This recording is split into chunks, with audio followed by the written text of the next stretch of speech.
नमस्कार. महाराष्ट्र कल्चर या यूट्यूब चॅनलवर आपले स्वागत आहे. आजच्या व्हिडिओ लॉगमध्ये आपण रामटेक याच्याबद्दल माहिती बघणार आहोत. रामटेक हे भारताच्या महाराष्ट्र राज्यातील नागपूर जिल्ह्यातील एक शहर आहे. हे शहर नागपूरच्या ईशान्येस सुमारे 54 किलोमीटर अंतरावर आहे. या नावाचा अर्थ रामाचा डोंगर असा होतो. रामटेक म्हणजे रामाची टेकडी. रामाने वनवास काळात या टेकडीवर काही काळ विश्रांती घेतली, म्हणून यास रामटेक नाव पडले असेही म्हटले जाते. या टेकडीवर विष्णूने हिरण्यकशिपूचा वध केला.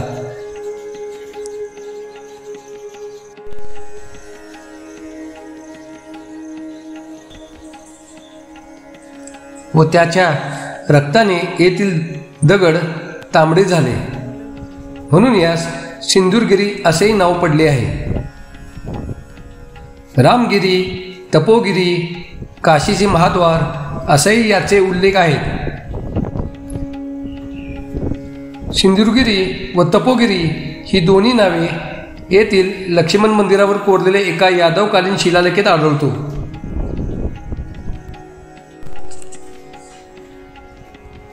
रामटेक या 152 मीटर उंचीवर असलेल्या टेकडीवर 14व्या शतकातील बरीच मंदिरे आहेत. या टेकडीला चारी बाजूने कोट असून त्याला अनुक्रमे वराह, भैरव, सिंगपूर आणि गोकुळ असे 4 दरवाजे आहेत. आवारात प्रथम दशरथ व वशिष्ठ मुनी यांचे मंदिरे असून नंतर रामसीतेचे मंदिर आहेत. परंतु भक्तगण प्रथम धोमेश्वर महादेवाचे दर्शन घेऊनच श्रीराम मंदिरात दर्शनास जातात.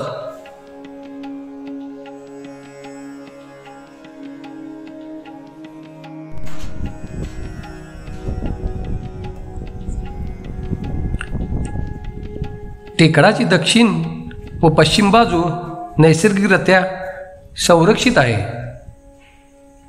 उत्तरेकडे दुहेरी भिंत बांधून तटबंदी केलेली आहे. बाहेरील भिंत आधीच्या गवळी राजाने बांधलेली असावी, तर इतर कामे नंतरची आहेत.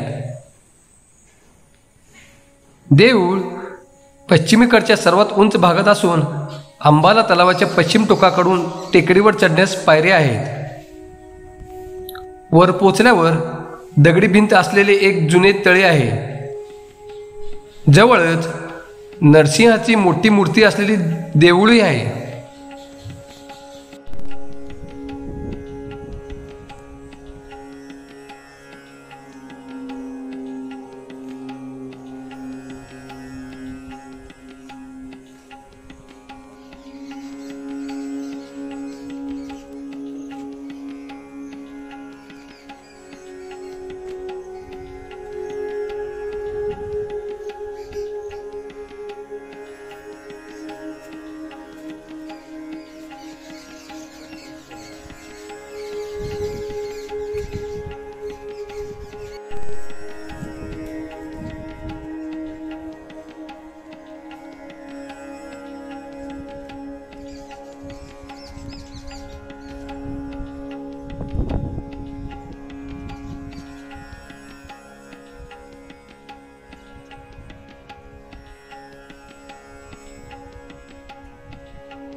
शहराच्या पूर्वेला एक उंच डोंगर आहे. त्यावर हे प्रभू श्रीरामांचे जुने मंदिर आहे. येथून आजूबाजूच्या परिसराचे अतिशय विहंगम दृश्य दिसते. राम मंदिर परिसरातच एक विशाल नंदी आहे व श्री गणेशाचे पुरातन मंदिर आहे. येथे श्रीरामाचे सेनागण म्हणजे वानरांचा मुक्त संचार आहे.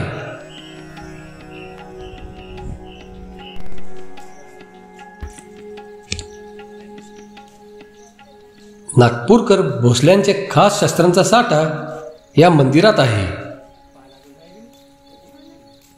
या मंदिरात कार्तिक महिन्यात येणाऱ्या त्रिपुरी पौर्णिमेस यात्रा भरते. त्या रात्री 12 वाजता उंच कळसावर त्रिपूर प्रज्वलित केले जातो.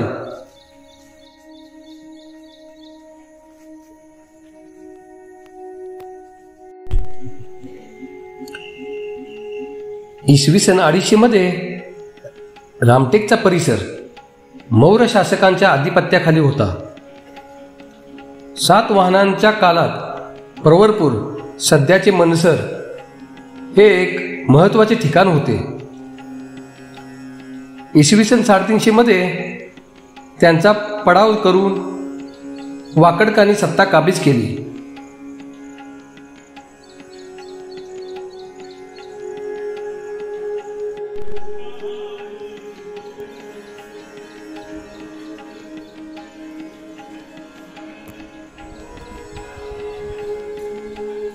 त्याच काळात कालिदास झाले असा समज आहे. संस्कृत काव्यातील एक अभिजात कलाकृती म्हणजे मेघदूत. कवी कुलगुरू कालिदासाने हे काव्य याच रामटेक परिसरात लिहिले आहे.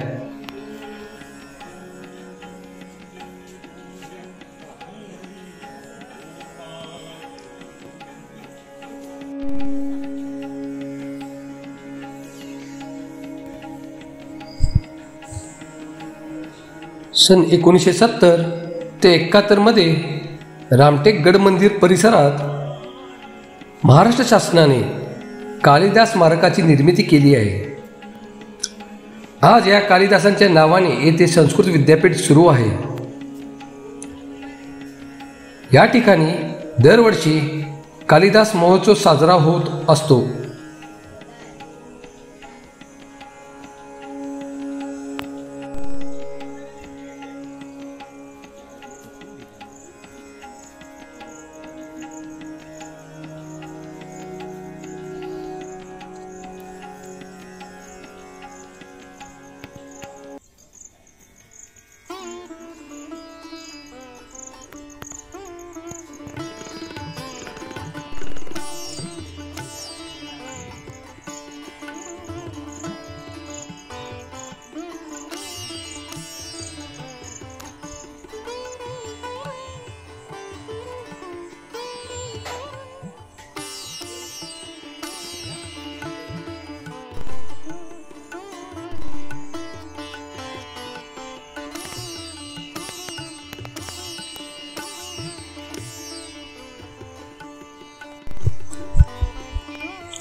रामटेकमध्ये छोटी बरीच तलावे आहेत.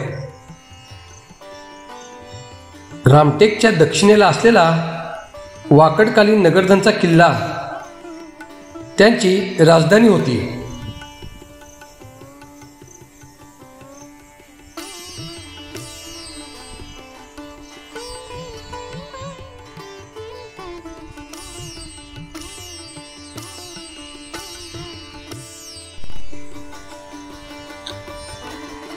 आख्यायिकेप्रमाणे हिरण्यकशिपूचा नाश केल्यावर नरसिंहाने येथे आपली गदा फेकली व त्यायोगे देवळाजवळ तळे निर्माण झाले.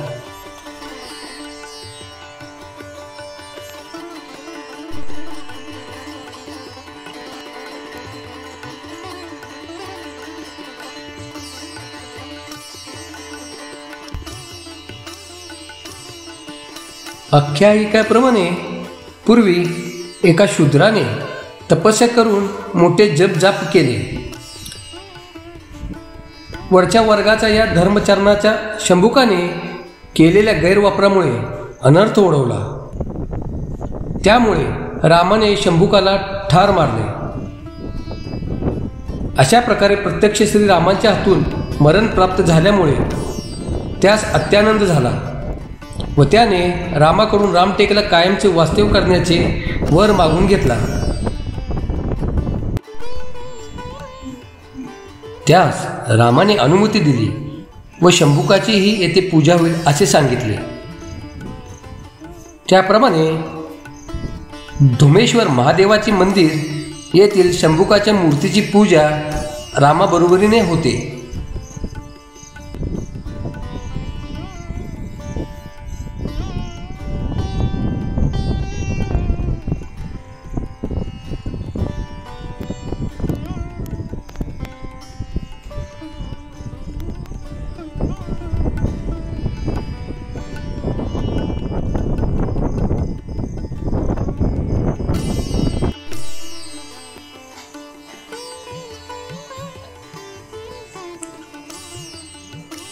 या रामटेक परिसराची अधिक माहिती आपण श्री सुशील महाराज, भंडारा जिल्हा यांच्याकडून जाणून घेऊयात.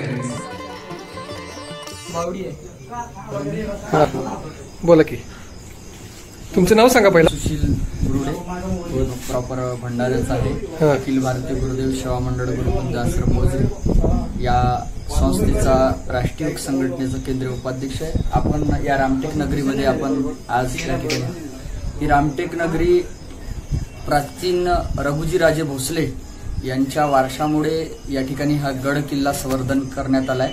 प्रभू श्री रामचंद्र जेव्हा वनवासामध्ये होते तेव्हा प्रथमतः या रामटेकच्या भूमीमध्ये आले आणि प्रभू श्रीरामाच्या या वनवासाच्या काळामध्ये ही भूमी पावन झाली आहे. म्हणून राजे रघुजी भोसल्यांनी या ठिकाणी प्रभू श्री रामचंद्रांचं या ठिकाणी फार मोठं मंदिर बांधलं आहे. परत या भूमीला महत्त्व आहे. वंदनीय राष्ट्रसंत तुकडोजी महाराजांची ही तपोभूमी आहे. तुकडोजी महाराजांनी याच भूमीमध्ये तपसाधना केली आणि इथून तपसाधनेची सुरुवात आहे. परत याच बाजूला भगवान लक्ष्मीनारायणाचं मंदिर आहे. या ठिकाणी 750 वर्षाच्या पूर्वीची मोठी समाधी आहे. या भूमीला इतकं महत्त्व प्राप्त आहे की ही एक संतांची, वैदर्भिक संतांची भूमी आहे. प्रभू श्रीरामचंद्रांचे या ठिकाणी जैन मंदिर आहे, खूप मोठं, विदर्भातलं सगळ्यात मोठं जैन मंदिर या ठिकाणी आहे. अशी ही रामटेकच्या परिसरामध्ये आजूबाजूमध्ये अनेक संतांचे, अनेक ऋषीमुन्यांचे, अनेक थोर महापुरुष झाले, संत झाले, महात्मे झाले, यांची साधने ही पावन तपोभूमी.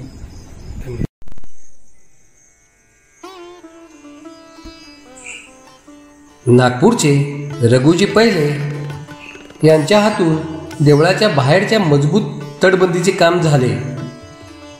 मुख्य दरवाजा वराह दरवाजा, कारण लगेच आत वराह या विष्णू अवताराची मोठी मूर्ती आहे.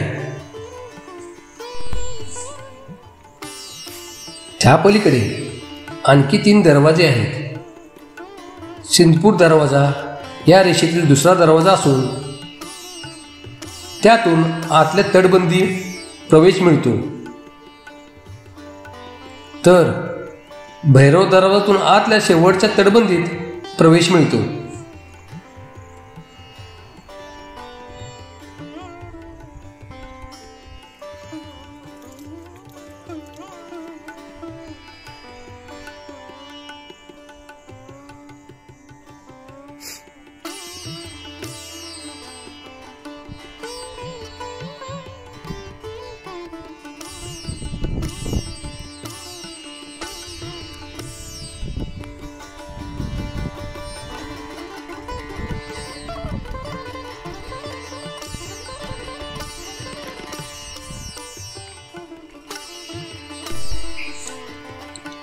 आत राजा दशरथ व वशिष्ठ मुनी यांची देवळे आहेत. लक्ष्मणाचे मंदिर समोरच आहे व त्यामागे राम व सीतेचे मोठे देऊळ उभे दिसते. मुख्य वास्तूच्या सभोवार इतर अनेक देवतांचे मंदिर आहे. नागपूरची खास वास्तुशैली रामटेकलाही दिसून येते.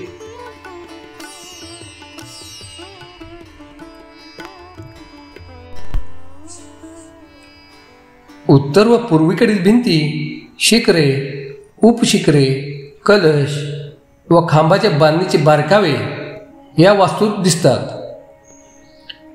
छोट्या छत्र्या, उलट्या कमळकळीचे नक्षी, जाळीदार खिडक्या, सज्जे व उतळ देवळ्या यांच्यामुळे देवळावर उजेड व सावल्यांच्या नयन मनोहर खेळ दिसतो.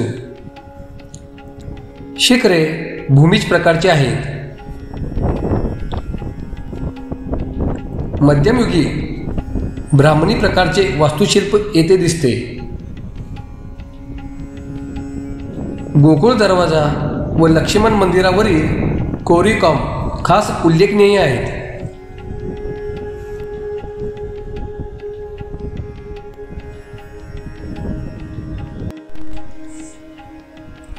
रामटेकला 2 यात्रा भरतात. त्रिपुरी पौर्णिमेला एक व दुसरी रामनवमीच्या वेळेला असते. 12व्या शतकात ही यात्रा भरत असे असा उल्लेख लीळा चरित्र ग्रंथात आला आहे. रामाच्या देवळावर त्रिपूर जाळण्याची पद्धत त्रिपुरासुराच्या शिवाने केलेल्या संहाराचे निदर्शक आहे. या जत्रेत भांडी, खाद्यपदार्थ, शोभेच्या वस्तू विक्रीत असतात.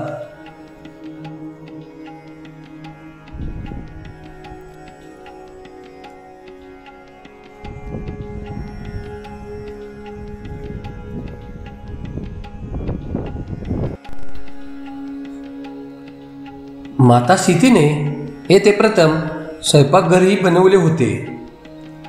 स्वयंपाक केल्यानंतर तिने स्थानिक ऋषींना भोजन केले. पद्मपुराणातही या गोष्टीचा उल्लेख आहे. येथे दर शनिवारी आणि रविवारी उन्हाळ्यात सकाळी 9:30 ते दुपारी 12:30 पर्यंत व इतर ऋतूंमध्ये सकाळी 11 ते दुपारी 3 वाजेपर्यंत निःशुल्क भोजन देण्यात येते.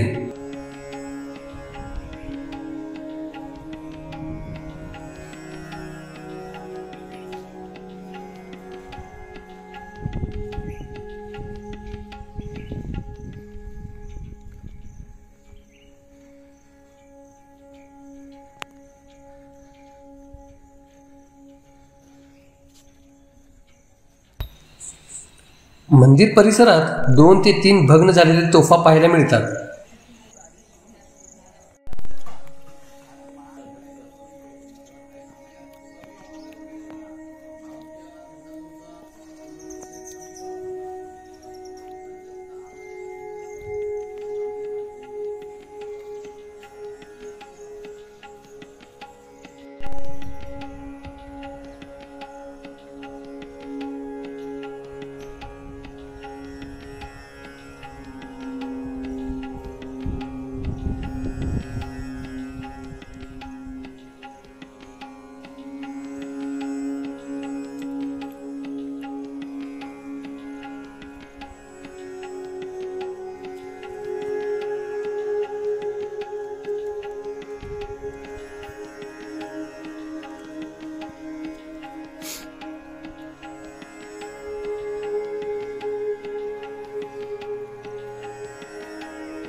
एकूण मराठी देवळांची बांधणी व वास्तुकला यावर येथील हवा पाणी, डोंगरदऱ्या व धार्मिक वापर यांचा परिणाम दिसून येतो.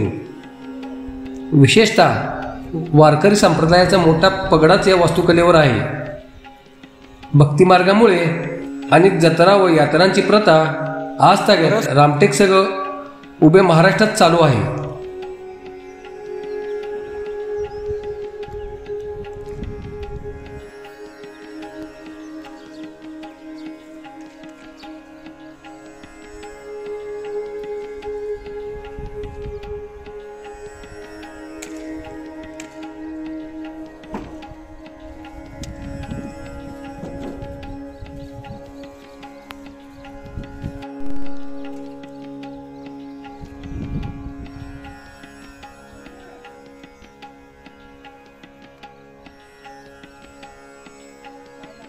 पाहिला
जर तुम्हाला आमचा व्हिडिओ आवडला असेल तर लाईक, शेअर, कमेंट आणि सबस्क्राईब करायला विसरू नका.